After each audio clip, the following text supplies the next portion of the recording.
ये लोग जब ऐसा बोल रहे हैं तो शायद ही धनी। देवू था। देवू बहुत ही मेहनती और ईमानदार था। वो हमेशा अपने काम को बड़ी ईमानदारी और लगन से किया करता था। उसके पास ज्यादा पैसे नहीं थे, वो गरीब था, लेकिन वो अपनी गरीबी में भी बहुत खुश रहा करता था। देवू की एक धर्मपत्नी सुधा और उसके 2 बच्चे रवि और कवि थे। देवू सेठ धनीराम के यहाँ लकड़ी काटने का काम किया करता था। सुधा, मैं काम पर जा रहा हूँ। आज अगर देर हुई तो धनीराम जी मेरे पैसे काट लेंगे, तो बच्चों को आज स्कूल तुम छोड़ देना। ठीक है जी, आप कह रहे हैं तो बच्चों को स्कूल तो मैं छोड़कर आ जाऊंगी, लेकिन स्कूल में बच्चों की फीस के लिए बोला जा रहा है, तो आप बच्चों की फीस कब दोगे? देखो, आप सेठ धनीराम से कहकर अपनी पगार बढ़ाने के लिए कहिए ना। हमारे बच्चे अब बड़े हो रहे हैं, तो अब हमारे खर्चे भी बढ़ रहे हैं। ऐसे में कैसे चलेगा? हमारा घर का गुजारा करना तक मुश्किल हो रहा है ऐसे में। अरे सुधा, तुम्हें तो पता है मुझे इतना पैसा नहीं मिलता काम करके कि मैं सब खर्चे समय से उठा पाऊं। ठीक है सुधा, अगर तुम ऐसे कह रही हो तो मैं सेठ धनीराम से आज अपनी पगार बढ़ाने के लिए कहता हूँ। क्या पता उन्हें हमारी परिस्थितियों को देखकर हम पर तरस आए और वो मेरी थोड़ी पगार बढ़ा दें। ऐसा कहकर देवू अपने काम के लिए निकल गया। अरे, आज तो पगार का दिन है, महीना पूरा हो गया है। देखो आज कितनी पगार मिलती है। कहाँ यार, देखो आज कितनी पगार मिलती है। मेरी तो पिछली बार सेठ धनीराम ने आधी पगार काट ली थी। अरे क्यों ऐसा? क्या बताऊं भैया, धनीराम सेठ जी ने मेरे 2 दिन की पगार काट ली थी। इस बार तो तुमने भी 2 दिन छुट्टी की थी, देखो तुम्हें भी कितनी पगार मिलती है काट के।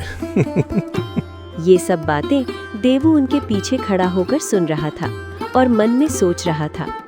ये लोग जब ऐसा बोल रहे हैं तो शायद ही धनीराम मेरी पगार बढ़ाए, और आज तो उनका मूड वैसे ही खराब होगा, तो ऐसे में बात करना ठीक रहेगा या नहीं?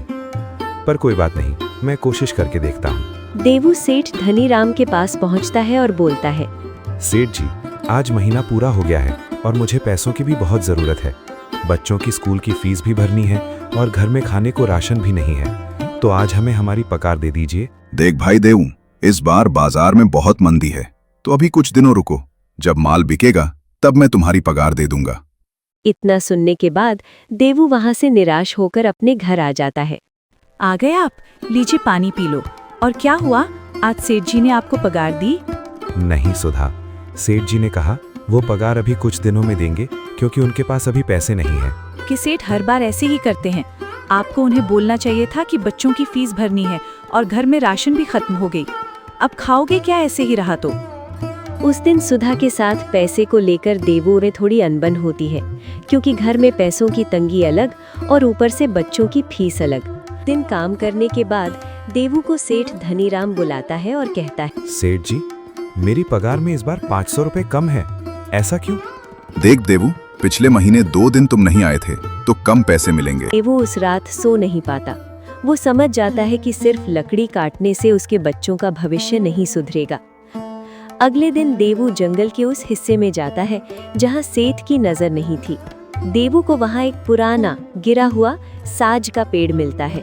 वो उस लकड़ी को काटने की जगह अपनी छोटी सी छेनी हथौड़ी से उस पर एक सुंदर खिलौना बनाने लगता है। दिन भर की मेहनत के बाद वो एक बेहतरीन कलाकृति तैयार करता है। देवू अगले दिन सेठ के यहाँ न जाकर बाजार के कोने में बैठ जाता है। एक अमीर व्यापारी वहाँ से गुजरता है और उसकी नजर उस खिलौने पर पड़ती है। भाई, ये खिलौना कितने का है? मैंने इतनी सुंदर नक्काशी पहले कभी नहीं देखी। साहब, मैं तो लकड़हारा हूँ, बस कोशिश की है, आप जो देना चाहें दे दें। ये लो 1000 रुपए, मेरे बच्चे के लिए ये सबसे अच्छा उपहार होगा। देवू की आंखें चमक उठती हैं। एक दिन की मेहनत में उसने उतना कमा लिया जितना सेठ उसे 10 दिन में देता था। देवू घर लौटता है। उसके हाथ में मिठाई और बच्चों की पूरी फीस है। अजी, इतने पैसे? क्या सेठ ने पुरानी पगार दे दी? नहीं सुधा, आज से मैं सेठ का नौकर नहीं बल्कि एक कारीगर हूँ। अब मैं लकड़ी काटूंगा नहीं, लकड़ी को रूप दूंगा। देवू ने अपनी खुद की दुकान खोली और अपने साथी कलवा और भूरा को भी अपने साथ मिला लिया।